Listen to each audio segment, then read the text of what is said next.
When I first arrived at Briarwood Mental Facility, I felt more annoyed than uneasy. The building itself was ugly, a squat, gray structure that seemed to sink into the overgrown weeds around it, like even the earth wanted to swallow it whole.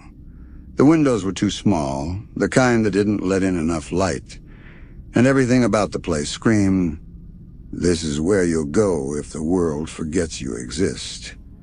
It wasn't exactly the most welcoming first impression. The job seemed straightforward enough when I saw the ad. Night guard, decent pay, quiet environment. I didn't care about much else, to be honest. I needed something steady, and this was close enough to home. I figured it'd be a cakewalk. Walk a few halls, make sure the doors were locked, and stay awake long enough to clock out. Easy. Harris, the supervisor, didn't do much to put me at ease when I met him. He looked like someone had drained all the life out of him and left him to dry out under those fluorescent lights.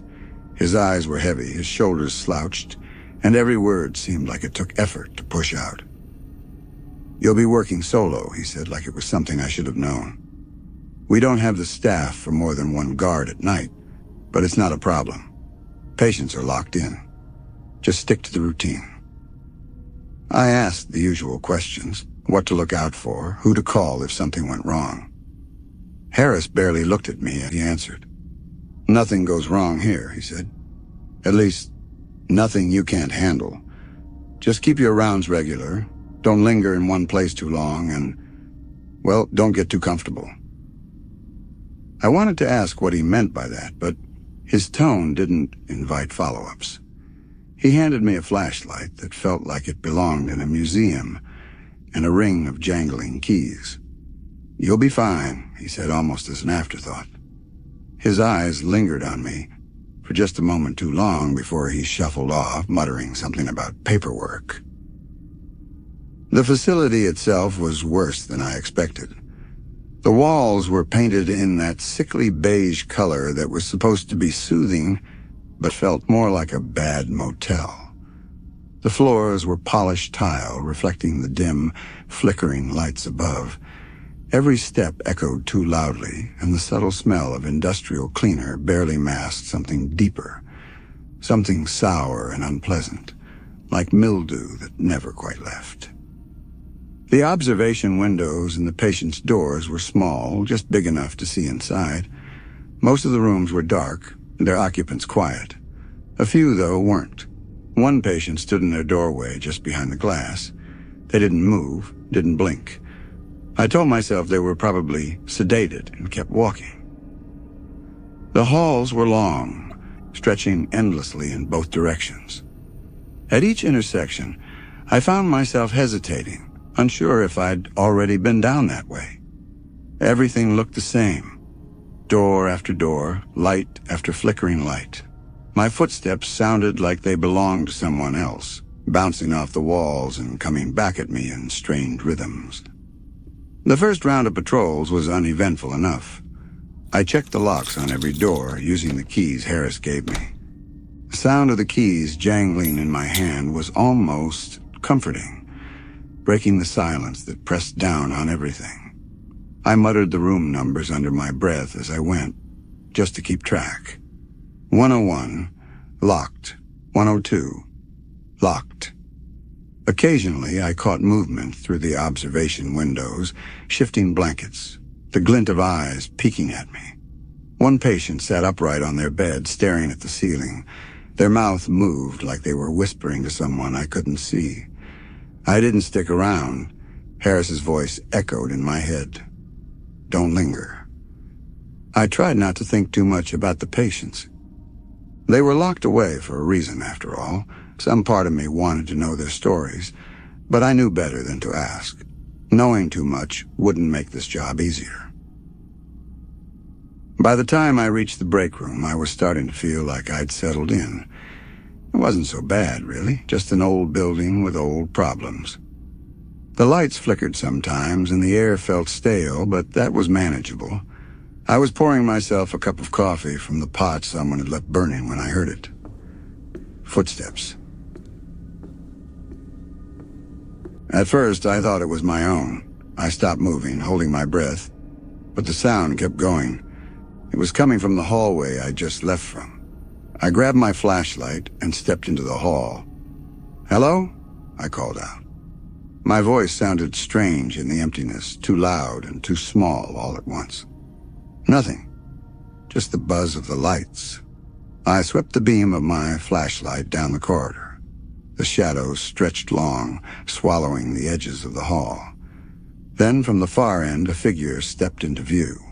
I gripped the flashlight tighter, trying not to panic. "Hey, sorry," the man said, raising a hand. His voice was calm, easy. He was tall, wearing a uniform just like mine. His badge caught the light, and his smile seemed almost friendly. "Didn't mean to startle you. I'm the second guard for the night." I stared at him, questioning. "Second guard?" "Yeah," he said, nodding. "They didn't tell you? I'm supposed to start halfway through your shift. Guess they forgot."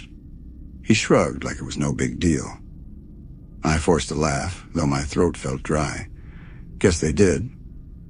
The man, who introduced himself as Ray, walked beside me as we started the second round of patrols. At first, I tried to push down the unease that had settled in me. He seemed normal enough, but something about him just didn't sit right. Maybe it was how his uniform didn't quite fit, like it had been thrown together last minute, or the way his smile lingered a second too long every time I caught his eye. "So how long have you been working here?" I asked, trying to make conversation. He looked at me with a tilted head, like he was processing the question. "Oh, long enough," he said with a vague shrug. "You know how it is. All the nights blend together after a while." I didn't know how to respond to that, so I just nodded and focused on the task. We checked door after door, his keys jingling slightly out of sync with mine. He whistled a tuneless melody under his breath, and every now and then he'd stop abruptly, staring into one of the observation windows. I'd looked too, but I never saw anything out of the ordinary. "Something wrong?" I asked the third time he stopped. "Hmm?" He blinked at me like I'd startled him. "No, just checking. Some of these patients can be sneaky, you know." The words caught me off guard, but I forced a laugh. "Right." The patrol continued, but the air felt heavier with every step.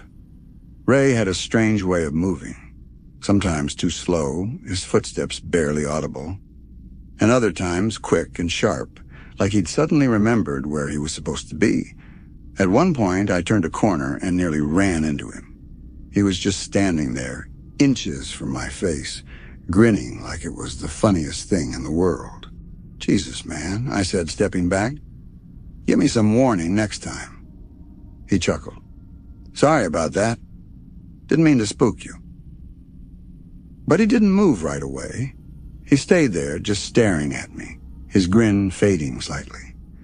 It wasn't until I gestured toward the hallway that he finally stepped aside, muttering something I couldn't quite catch.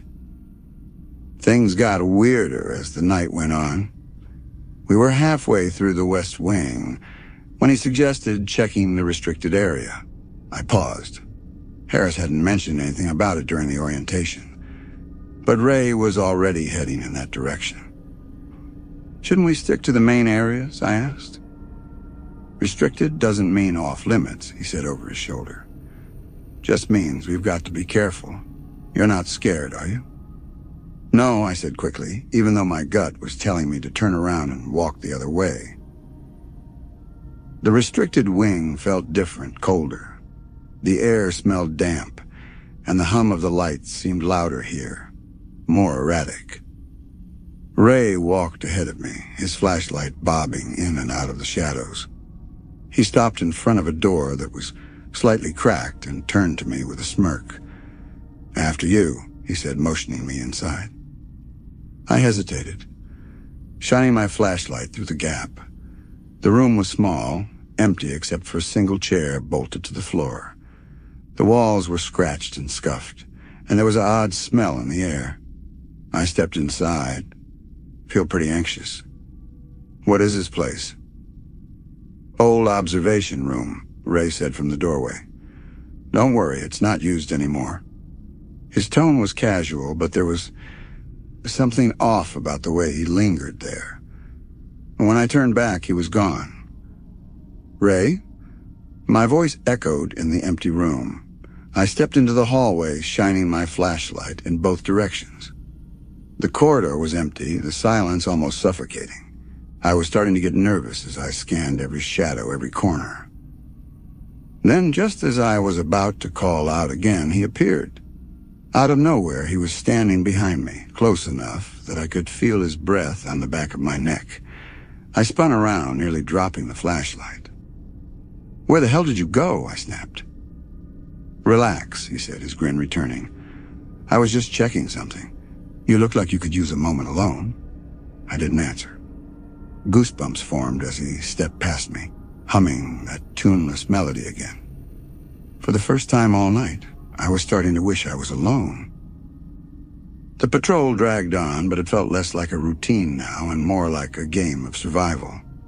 Every time I thought I could relax, Ray would do something strange, remain too long at a door, disappear for minutes at a time, or appear out of nowhere, standing just a little too close. His grin was constant, but it had lost whatever warmth it might have had earlier. Now it felt more like he was enjoying something I couldn't see. We were back in the East Wing when I realized just how unnerving his behavior had become. He'd stopped walking with me and started pacing ahead, his flashlight beam bouncing erratically. I tried to keep up, but every time I thought I'd caught up to him, he'd be gone again, only to reappear a few feet ahead. At one point, I turned a corner, and there he was, standing perfectly still in the middle of the hallway, staring into one of the observation windows. His head was tilted, and his hands were pressed flat against the glass. "What are you doing?" I asked, trying to keep my voice steady. He didn't answer right away. Slowly, he turned his head to look at me, his grin creeping back into place. "Just keeping an eye on them," he said. "You never know when they'll do something interesting."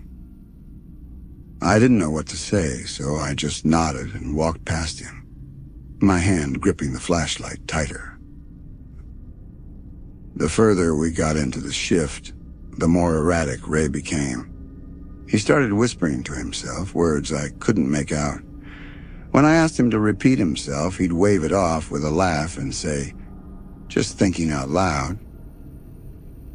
The worst part was how he seemed to know exactly when to push me to the edge. Every time I turned around, there he was, standing too close or staring at me with that unsettling smile. At one point, I nearly dropped my flashlight when I turned a corner and found him crouched low to the ground, his face inches from mine. "Why are you so jumpy?" he asked. "I'm not," I shot back, stepping away from him. He laughed. "Sure you're not." As the night wore on, I started noticing things I hadn't before. A door I was sure I'd locked was now open. Items on a nearby cart seemed out of place. An orderly pile of papers scattered across the floor. A pen spinning slowly on its side like it had just been dropped. "Did you see that?" I asked, pointing to the mess. Ray leaned over, his grin widening. "Looks like you missed something," he said. "Better clean it up." I glared at him, but he just shrugged and wandered off. We made our way back to the restricted wing, his idea, of course. "I think we should take another look," he said, his voice dripping with false curiosity. "I don't think we're supposed to be there," I said, trying to keep the nervousness out of my tone. He stopped and turned to me, his grin gone for the first time all night. "You scared?" "No," I lied. "Good," he said, his smile snapping back into place. "Because there's nothing to be scared of. Not yet." Somehow the restricted wing felt worse than last time. I followed Ray reluctantly, my flashlight darting from side to side. He led me to a door at the end of the hallway, its edges warped with age. "Go ahead," he said, stepping aside. "What's in there?" "Nothing you can't handle." his grin wider than ever. I didn't want to go in, but I also didn't want to give him the satisfaction of seeing me back down. I pushed the door open and stepped inside. The room was small and empty, except for a single chair bolted to the floor. The walls were scratched, deep gouges running in frantic patterns. The smell of something sterile hung in the air. Behind me, the door creaked shut. "Ray?" I turned, shining the flashlight at the door. He wasn't there. I stepped out into the hallway. "Ray!" Nothing. Then I heard it. A faint hum. The same tuneless melody he'd been whistling earlier.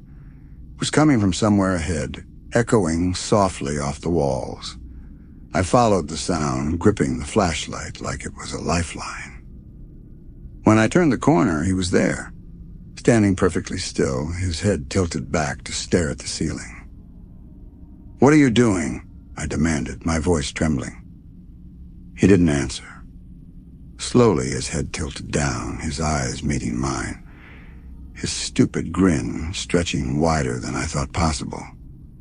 "Just thinking about how quiet it is," he said.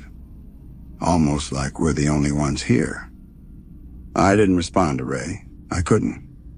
My mouth had gone dry and my brain scrambled for something, anything that made sense. He just stood there grinning, his head tilting slightly as though waiting for me to speak. This guy's a freak. How was he even hired? I thought to myself. "You good?" he finally asked, his voice light, teasing, like we were two co-workers chatting in the break room. "Yeah," I muttered, my voice unconvincing. "Just tired." His grin didn't falter. "It's always the tired ones," he said almost to himself.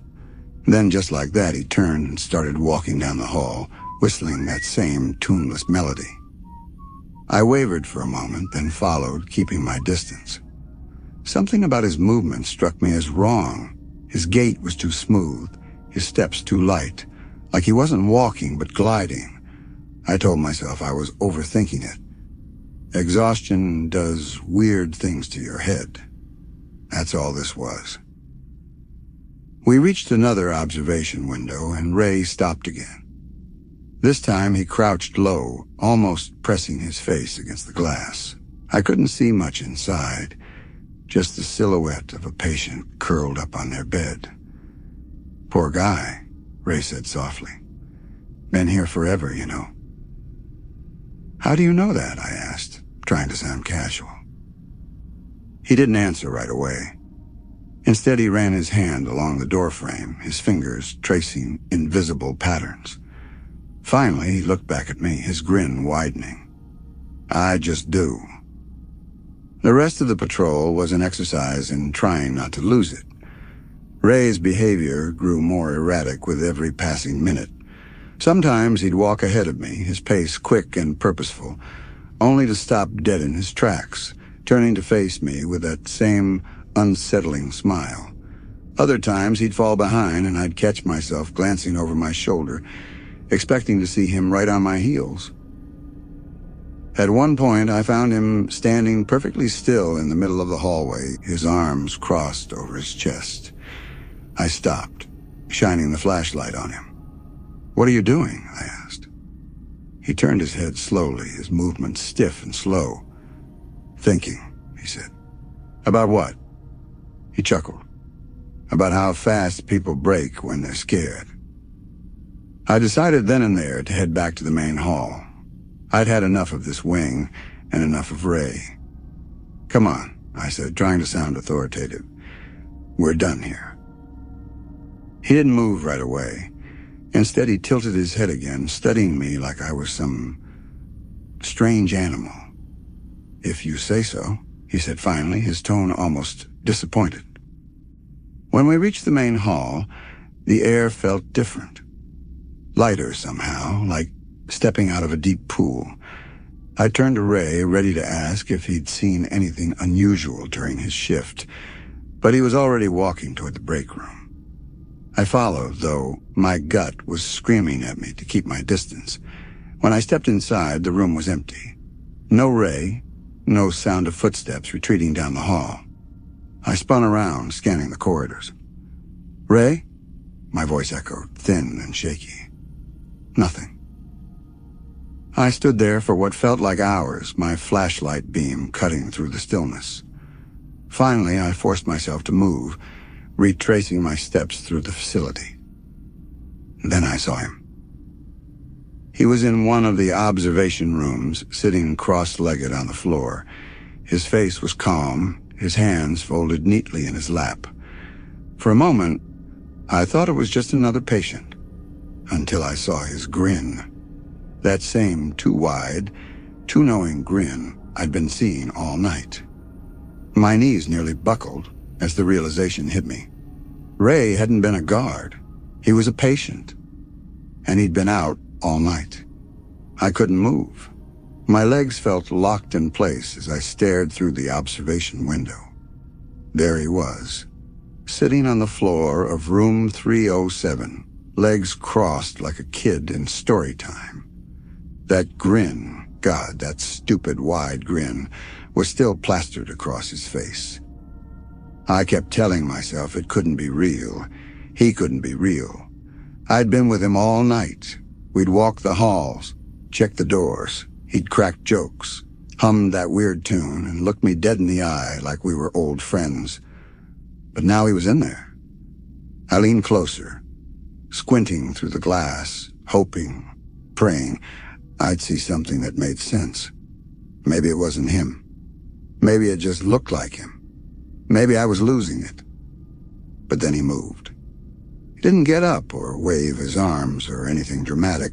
No, he just tilted his head, like a dog listening to a sound just out of reach. His eyes locked on mine, and that grin stretched just a little wider. He knew. He knew exactly what I was thinking, what I was feeling. I stumbled back, nearly tripping over my own feet. My flashlight slipped from my hand, clattering loudly against the tile. My first instinct was to run, but I didn't. I couldn't. My head was spinning too fast, the pieces of the night clicking together in ways I didn't want to believe. Ray, or whatever his name was, had been out. He'd walked with me, stood inches from my face, and whispered in that low, mocking tone. He'd been everywhere, doing everything, and now he was just sitting there like nothing happened. I need to leave. My feet moved on their own, carrying me toward the break room. I don't even remember opening the door, but suddenly I was standing there, and Harris was sitting at the table, sipping his coffee like it was the most normal night in the world. "You look like you've seen a ghost," he said, raising an eyebrow. I didn't even try to hide the panic in my voice. "Room 307, I blurted out. "Who is he? How did he get out?" Harris blinked, lowering his cup. "What are you talking about?" I took a step closer, jabbing my finger toward the hallway. "The guy in 307. He said he was the second guard. He was walking around with me all night." Harris didn't flinch. He just sighed, the kind of sigh you make when you're explaining something obvious to a kid. "Nobody's assigned to work with you tonight. You're solo. Always were." "What are you not understanding?" "No shit. I was supposed to work alone, but I just told you. That guy was with me all night." I shook my head, gripping the edge of the table like it was the only thing keeping me upright. He was there. He knew everything. The rounds, the doors, everything. Harris didn't look surprised. If anything, he looked tired. "Room 307 has been occupied for years. The guy in there doesn't go anywhere." I stared at him, waiting for the punchline, for him to crack a smile and tell me it was some kind of sick joke. But he didn't. He just sipped his coffee and stared back at me like we were discussing the weather. "I saw him," I said. "He was with me." Harris shrugged, setting his cup down. "Then maybe you should double-check those locks and keep your keys on you, just in case." I didn't bother arguing. I left the break room and walked straight past room 307 without looking in. I didn't want to see him again. I didn't want to know if he was still sitting there or if he'd moved. The rest of the shift was a blur. I don't remember finishing the patrol or even clocking out. All I know is that when I finally stepped outside, the air had hit me like a punch, and I felt like I could finally breathe again. I called the next day and told them I quit. Screw a 2-week notice, that place was dangerous, and I'm lucky that Ray, or whoever that was, didn't have any worse intentions. And for all I know, Harris could have been a patient as well.